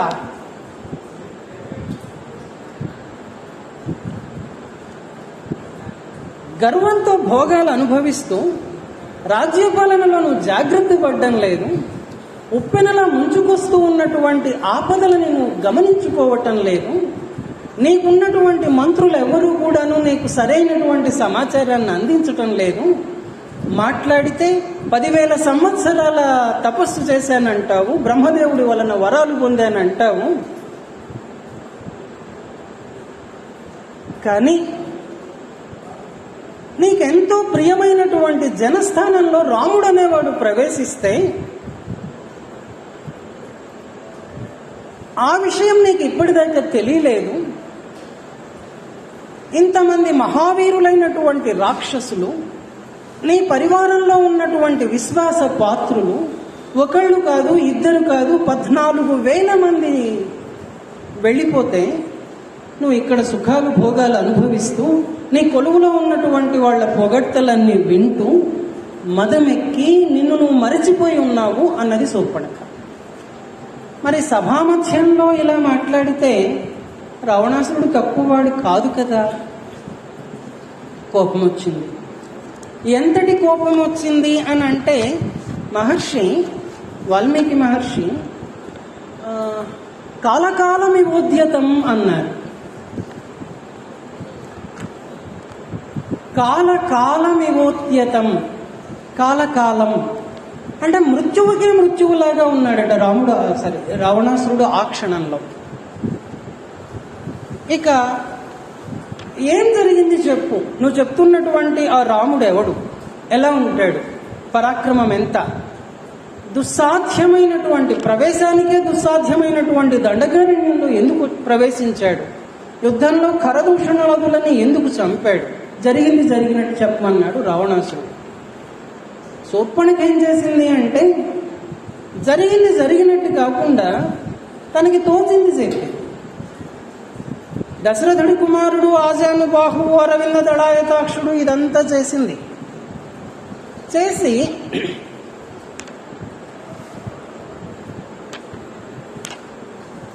స్త్రీ అని నన్ను ఒక్కదాన్ని దయదలిచి వదిలేశాడు. అక్కడ ఉన్నటువంటి ఋషులకు ఆయన అభయం ఇచ్చాడట, అందుకని మన వాళ్ళందరినీ లేపేశాడు, నన్ను ఒక్కదాన్ని మాత్రం వదిలేశాడు. ఆ రాముడికి బహిప్రాణమైనటువంటి లక్ష్మణుడు అనే తమ్ముడు ఒకడు ఉన్నాడు, వాడి కుడిచేయిలాగా ఉంటాడు. అందమైన భార్య కూడా ఉంది, ఆమె పేరు సీత. లోకోత్తర సౌందర్యవతి. నైవ దేవి న గంధర్వే న యక్షి న గంధర్వీ న యక్షి న చ కిన్నరి నైవం రూపా మయా నారీ దృష్టపూర్వా మహీతలే. ఆమె అంతటి సౌందర్యవతిని దేవతల్లో నేను చూడలేదు, గంధర్వుల్లోనూ చూడలేదు, యక్షుల్లో చూశానా, కిన్నరుల్లో చూశానా, మానవుల్లోనూ చూడలేదు. ఇన్ని మాటలు ఎందుకు కానీ, దృష్టపూర్వా మహీతలే, ఇప్పటిదాకా ఎప్పుడూ కూడాను భూమి మీద చూడలేదు అలాంటి సౌందర్యవతిని. ఆమెను చూడగానే, రాముణ్ణి చూడగానే నా పతి అనుకున్నాను అన్న మాట చెప్పట్లేదు రావణాసురుడి దగ్గర. భార్యార్థేతు తవానేతు ముద్యతాహం వరాననాం. ఆమెను చూడగానే ఆవిడ నీకు మాత్రమే భార్య కాదగినది అని నేను నిర్ణయించాను అని అంటుంది శూర్పణఖ. జరిగిందేంటి, చెప్తున్నదేంటి? ఆమెకు తగిన భర్తవు నువ్వే, నీకు భార్యగా చేయడానికి నేను ఆమెను తీసుకురాబోయాను, ఆ ప్రయత్నాన్ని అడ్డుకుని రామలక్ష్మణులను ముక్కు చెవులు కోసి పంపించారు అని చెప్పి. చుప్పనాతి అంటాం చూడండి, ఏం జరిగింది, ఏం చెప్తున్నారు. నువ్వు ఒక్కసారి సీతను చూస్తే ఇంత పరాక్రమవంతుడివి కూడాను మన్మథుడి బాణాలకి లొంగిపోతావు. రామలక్ష్మణులను నీ పదునైన బాణాలతోటి చంపి జనస్థానంలో మరణించినటువంటి వారి ఆత్మలకి సంతోషాన్ని కలిగించు. నువ్వు ఆ సీతమ్మను తెచ్చుకో, యథేచ్ఛగా సంతోషంగా ఉండు అని శూర్పణఖ రావణుని ప్రచోదనం చేసింది వాల్మీకం ప్రకారం. అకంపనుడు కాదు. ఈ మాటలన్నీ విన్నాడు రావణాసురుడు. ఆ పూటకి కొలువు చాలించాడు. శూర్పణఖ చెప్పిన మాటలే ఆయనకి చెవుల్లో తిరుగుతూ ఉన్నాయి, గింగరాలు తిరుగుతూ ఉన్నాయి. వాటిల్లో గుణదోషాలు ఏంటి అన్నది బేరీజ్ వేసుకున్నాడు. ఏం చేయాలో నిర్ణయించుకున్నాడు. స్థిరమైనటువంటి బుద్ధితో వాహనశాలకు వెళ్ళాడు. రథం సిద్ధం చేయమని సారథికి ఆజ్ఞాపించాడు. ఆ రథం రథికుడి మనస్సుని గ్రహించి వెళ్తుందిట. సారథి దానికి పిశాచ ముఖాలు ఉన్నటువంటి గాడిదల్ని కట్టేట. ఆ రథం మీద ఎక్కి ఆకాశ మార్గంలో సముద్రం వైపు వెళ్ళాడు రావణాసురుడు. ఆ దారిలో ఒక 100 యోజనాల వైశాల్యం ఆవరించి ఉన్నటువంటి మర్రి చెట్టును ఒకదాన్ని చూశాట. ఆ మర్రి చెట్టు పేరేంటి అని అంటే సుభద్రం. ఇది మనకి గరుత్మంతుడి కథలో వాలఖిల్యులు గజకచ్చపాలు అన్న వృత్తాంతం ఒకటి వస్తుంది చూడండి, అక్కడి ఇది అని చెప్తారు. సరే, అక్కడికి వెళ్ళినటువంటి వాడు ఆ చెట్టుని దాటుకుని మారీచుడి దగ్గరికి వెళ్ళాడు. విషయం ఇది అని చెప్పాడు. నీ సహాయం కావాలి అన్నాడు. మారీచుడు ఏమన్నాడంటే, సులభా పురుష రాజన్ సతతం ప్రియవాదినః అప్రియస్య తు పథ్యస్య వక్తా శ్రోతా చ దుర్లభః. రాజా, నిన్ను మెప్పించడం కోసం నీకు నచ్చే మాటలు హాని చేసేవే అయినప్పటికీ చెప్పేవాళ్ళు చాలా మంది ఉంటారయ్యా. నువ్వు రాజువి కదా, సతతం ప్రియవాదినః. అలా వింటూ ఉండటం నీకు ఇష్టం కామోసు. ప్రభువుకి నచ్చకపోయినా మేలు చేసేటటువంటి మాటలు చెప్పేవాళ్ళు మాత్రం అరుదు. అలా చెప్పినా వినేటటువంటి ప్రభువు కూడా అరుదే. వక్తా శ్రోతాచ దుర్లభ. ఈ మాట చాలా తరచుగా వాడుతూ ఉంటాం. ఇది మారీచుడు అన్నటువంటి మాట. నువ్వు సమర్థులైనటువంటి గూఢచారులను నియమించుకోలేదు, నీ రాజధర్మాన్ని నువ్వు పాటించలేదు, మత్తుడవై ఉన్నావు. మనం చాలా సందర్భాల్లో చెప్పుకునేటటువంటి మాటను ఒకదాన్ని మారీచుడే అన్నాడు. ఏంటయ్యా అని అంటే, రామో విగ్రహవాన్ ధర్మ సాధు సత్యపరాక్రమ రాజా సర్వస్య లోకస్య దేవానాం మఘవానివ. రామో విగ్రహవాన్ ధర్మ. ఈ మాట మారీచుడు అన్నాడు. అంటే రామచంద్రుడికి కావలసినటువంటి, లేదా రామచంద్రుడు ఇంతవాడు అని మనం చెప్పుకోవడానికి అవసరమైన మాటలన్నీ రాక్షస సంస్కారాలు ఉన్నటువంటి వాళ్లే ఇచ్చారు. రాముడు మూర్తీభవించినటువంటి ధర్మమయ్యా రావణ. సత్పురుషుడు, మహాపరాక్రమవంతుడు, దేవతలకు దేవేంద్రుడెలా ప్రభువు, సర్వలోకాలకు రాముడే ప్రభువు. ఆయన మానవుడిగా ఎంతలా ప్రవర్తిస్తూ ఉన్నా ఆయన సర్వలోకాలకి ప్రభువు అన్నటువంటి మాట ఆదాటుగా సకృత్తుగా అక్కడక్కడ మహర్షి చెప్తూ ఉంటారు. ఇక్కడ బాలో 12 వర్షం, 12 సంవత్సరాల రాముడికి 12 సంవత్సరాల వయస్సులో విశ్వామిత్రుడి దగ్గర యాగ సంరక్షణం జరిగింది కదా, ఆ కథ అంతా మారీచుడు చెప్పాడు. చెప్పి నువ్వు ఈ సంగతి ఇక వదిలేసేయి అన్నాడు. మొదటిసారి వెనక్కి వెళ్ళిపోయాడు రావణాసురుడు. కానీ మళ్ళీ వచ్చాడు. మళ్ళీ వచ్చి నువ్వు నా మాట వినకపోతే నేను చంపేస్తాను అన్నాడు. మారీచుడికి రాముడి బాణం తగిలినటువంటి సంస్కారం మనస్సులో ఉన్నది. రాముడు ఆయన అన్నాడు కదా, విగ్రహవాన్ ధర్మ అంటూనే ఇంకా ఏమన్నాడు, సత్పురుషుడు అన్నాడు. ఈ సత్పదార్థం ఏదని మనం వివేచిస్తామో వేదాంత పరిభాషలో, ఆ సత్పదార్థం రాముడు అని ఎరిగినటువంటి వాడు మారీచుడు. రావణుడు రాజైనటువంటి రావణుడికి లోబడి ఉన్నాడు కదా, మరి రాజు మాట పరిపాలించాలి కదా, నేను నిన్ను చంపేస్తానన్నాడు రావణాసురుడు. మారీచుడు ఏమన్నాడు అని అంటే, రాముడు నాకు అంటపడగానే నేను చచ్చిన వాడినే, ఆ తర్వాత మిగిలిపోయేది కట్టె మాత్రమే. ఈ కట్టెను తరువాత బాణంతో చంపుతాడు రాముడు. అలాగే సీతను అపహరించగానే పుత్రమిత్ర సపరివారంగా నువ్వు కూడాను చనిపోయినటువంటి వాడవే. రాముడు వచ్చి యుద్ధం చేసి బాణం వేసి నిన్ను చంపటం అంత ఏం లేదు. సీతను అపహరించినటువంటి క్షణంలోనే నువ్వు మృత్యువుకు లోబడినటువంటి వాడివి అని రావణాసురుడిని మారీచుడే హెచ్చరించాడు. రావణుడు స్పందించలేదు. కేవలం మిడిగుడ్లేసుకుని కళ్ళతో కాల్చేసేలాగా మారీచుడిని చూశాడట. సరే పద అన్నాడు మారీచుడు దీనంగా. మారీచుడిని కౌగిలించుకున్నాడు వీడు రావణాసురుడు. మళ్ళీ ఆ పిశాచ ముఖాలు ఉన్నటువంటి రథం, గాడిదలు కట్టినటువంటి రథాన్ని ఎక్కారు, పర్ణశాలకు వెళ్ళారు. భావి కథా సూచకం అని అంటూ ఉన్నాను కదా, రావణుడు మారీచుడు చెయ్యి పట్టుకుని రథం దిగాట. దిగి, మిత్రుడా మారీచుడా, ఈ ఆశ్రమం చుట్టూ అరటి చెట్లు ఉన్నాయి చూడు, అరటి చెట్లతో ఉన్నటువంటి ఈ ఆశ్రమం రాముడిది. ఆలస్యం చెయ్యకుండా మనం వచ్చినటువంటి పని మొదలుపెట్టు అన్నాడు. ఇక్కడ అరటి చెట్టు ఉంది చూడండి, హనుమంతుడి రాకకి ఇదేమైనా సూచన అని అంటే అవునని పెద్దలు అంటారు. ఇక ఆ తర్వాత మారీచుడు బంగారు లేడి రూపం ధరించాడు. కథాసూచకం చూడండి, ఈ లేడీ వాసన తగలగానే మిగతా లేళ్లన్నీ కూడా పారిపోయాయిట. ఇక అది రకరకాల విన్యాసాలు చేయటం,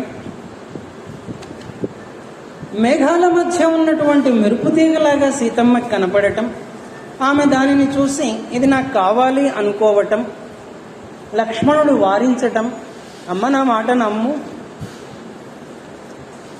ఇది రాక్షసమాయ అనటం, వాళ్ళు వినకపోవటం, రాముడు వెళ్ళటం, ఆ తర్వాత హా లక్ష్మణ హా సీత అని మారీచుడు ఆక్రందనం చెయ్యటం, సీతమ్మ లక్ష్మణుణ్ణి తూలనాడటం, ఆ తూలనాడిన మాటలు బాగా కఠినోక్తులు, లక్ష్మణుడు భరించలేకపోవటం, ఇదంతా కథాగమనం.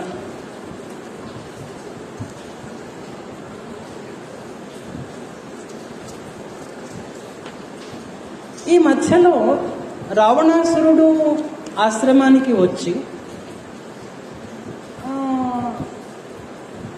తనని తాను పరిచయం చేసుకుని సీతమ్మను, ఆమె తన కథ అంతా కూడాను అంత రుజువర్తనం కదా ఉన్నట్టు చెప్పటం, ఆమెను అపహరించటం, ఇదంతా జరిగింది.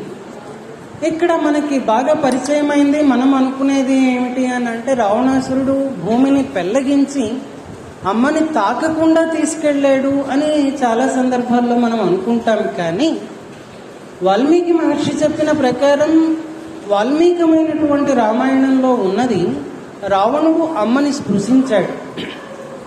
ఇంకా మాట్లాడితే జుట్టు పట్టుకుని తీసుకెళ్ళాడు. ముందు సీతమ్మ దీనాలాపాలు ఆడినా ఆ తర్వాత మహర్షి వేసేటటువంటి వర్ణనలన్నీ ఎలా ఉన్నాయి అని అంటే, సీతమ్మని ఎలా చూసినా ఆడ త్రాచుపాము అన్నటువంటి వర్ణన ఇస్తాడు. పాము ఏం చేస్తుంది ఊహించుకోవచ్చు. ఇంకా మాటిమాటికి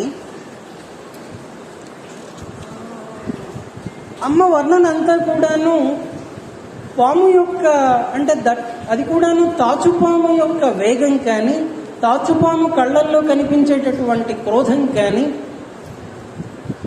దాని కదలికలలో ఉండేటటువంటి ఆవేశం కానీ, ఇవన్నీ అమ్మవారిలో వర్ణిస్తారు. మధ్యలో జటాయువు అడ్డుపడ్డాడు. ఆ జటాయువుతో యుద్ధం జరగటం, ఆ తర్వాత జటాయువుకి రావణుడికి యుద్ధం జరగటం, జటాయువు ప్రాణాలు వదలటం, ఇదంతా జరిగింది. ఈ లోపల రామచంద్రుడు ఆశ్రమానికి తిరిగి వచ్చాడు. అమ్మవారు కనిపించలేదు. సీతానిమిత్తం సౌమిత్రే వృత్తేమై గతే త్వయి కచ్చిత్ సకామా సుఖిత కైకేయీ సా భవిష్యతి. సీత నాకు ప్రాణం కంటే ఎక్కువ, నీకు తెలుసు కదా. ఆమె లేకుండా నేను జీవించలేను. ఆమెను వదిలేసి నువ్వు ఎందుకు వచ్చావయ్యా? ఆమె జీవించి ఉంటే తిరిగి ఆశ్రమానికి వెళతాను, మరణిస్తే ప్రాణత్యాగం చేస్తాను. సీత కోసం నేను ప్రాణం వదిలేక ఒంటరిగా నువ్వు అయోధ్యకి వెళ్తే తన కోరిక తీరింది అని చెప్పి కైకేయి సంతోషిస్తుందేమో. ఇలా రాముడు బాధపడతాడు. అక్కడ అమ్మ కనిపించలేదు కదా. ఇక్కడ మహర్షి వర్ణించేది ఎలా ఉంటుంది అని అంటే, రాముడు ఎలుగెత్తి ఏడ్చాడు.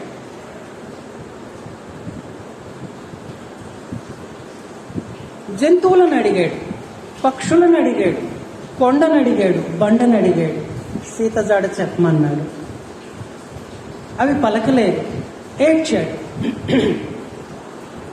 వృక్షాద్ వృక్షం ప్రధావన్ సగిరేరద్రిం నదాన్నదీం బభూవ విలపన్ రామః శోకార్ణవ పరిప్లుతః అన్నారు వాళ్ళని. అమ్మవారు కనపడని ఆ సందర్భంలో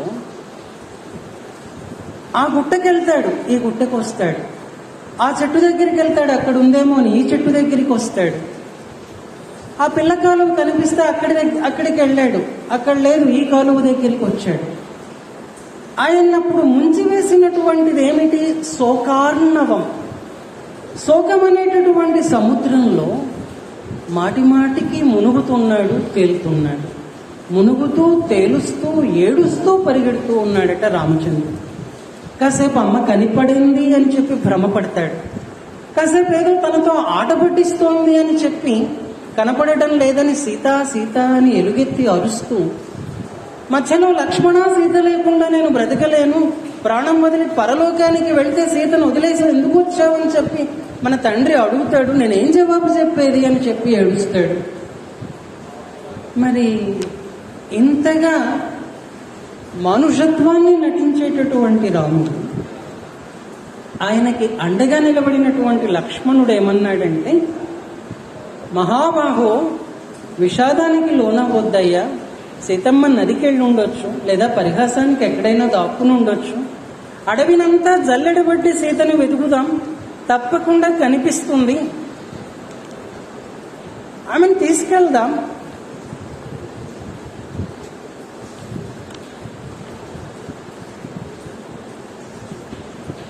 లక్ష్మీదేవితో కూడినటువంటి మహావిష్ణువులాగా నువ్వు ప్రకాశిస్తావు, నీకెందుకయ్యా దుఃఖం?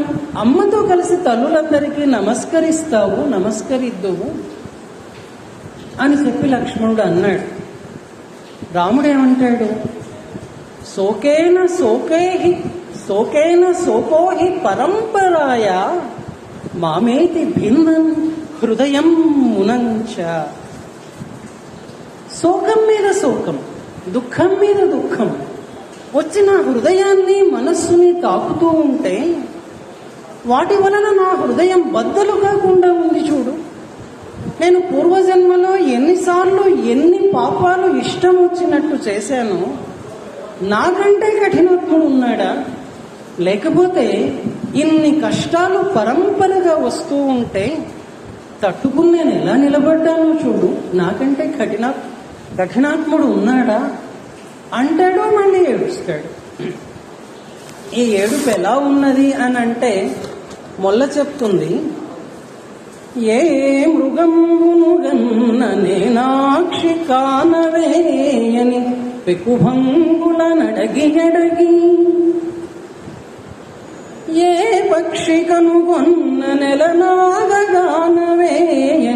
పెకుభంగుల నడగి ఎడగి, ఏ మ్రాను బొడగన్న వామాక్షిగానవే అని పెకుభంగుల నడిగి అడిగి, ఏ గట్టు బుడగన్న నిభయానగానవేయని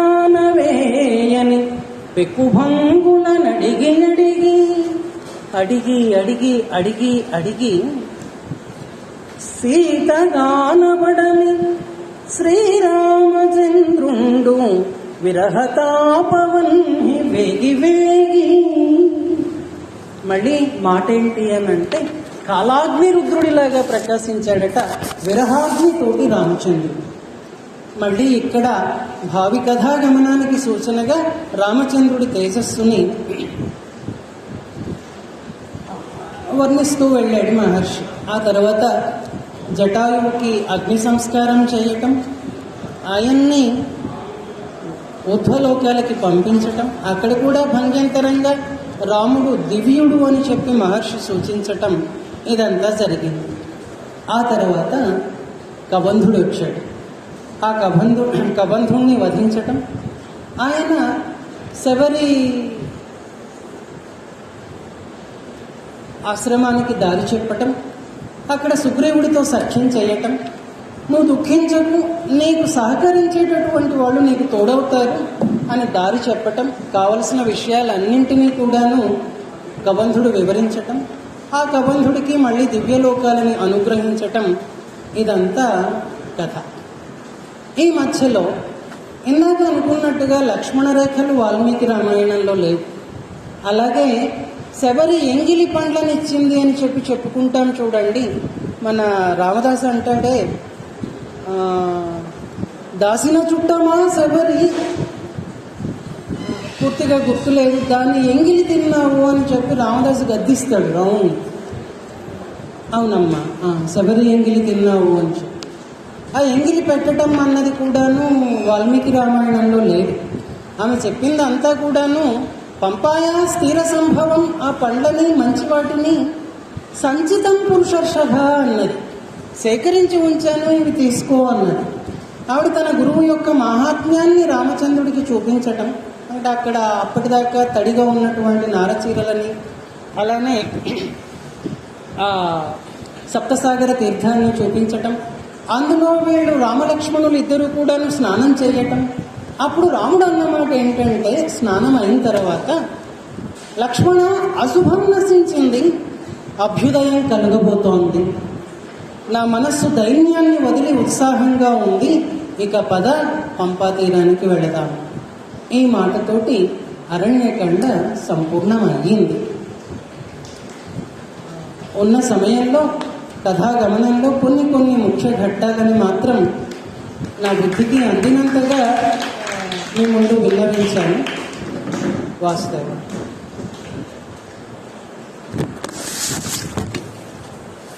ధన్యవాదాలు శ్రీనివాస చక్రపాణి గారు. కళ్ళ ముందు అరణ్యకాండని, ఈ అరణ్యంలో తిరగమన్నారు, మమ్మల్ని అంతా కూడా మీతో తిప్పి చక్కటి సన్నివేశాలు మా ముందు ఉంచారు. ఎందుకంటే ఒక కాండ చెప్పడానికి ఒక 10 రోజులు పడుతుంది, కానీ 1.5 గంట సమయం. మీరు అన్నట్టు ఇలాంటి ముహూర్తకాలం 72 నిమిషాలు, ముహూర్తకాలంలో చెప్పడం అనేది కొంచెం కష్టమే, కానీ కథా గమనం కూడా బాగా మీరు తీసుకెళ్లారు. చక్కటి అభినవేశం ఉంది మీకు, చక్కగా పాడారు. మమ్మల్ని అరణ్యకాండలో ఆనందంగా తీసుకెళ్లి, అరణ్యంలోని క్లేశాలు లేకుండా చక్కగా తీసుకెళ్లి వాళ్ళ ఆశ్రమాలని దర్శింపజేశారు. అక్కడ కథాగమనాన్ని మాకు అందించారు. ఇప్పుడు ఈరోజు సభాపోషకులుగా వెంకటరెడ్డి గారు రావాల్సింది రాలేదు. ఈ దేవస్థానం తరఫునగా ఈరోజు చెప్పిన భక్తకి సన్మానం ఉంది. సన్మాన కార్యక్రమం పూర్ణచంద్రరావు గారు ఉత్తర మండలంలో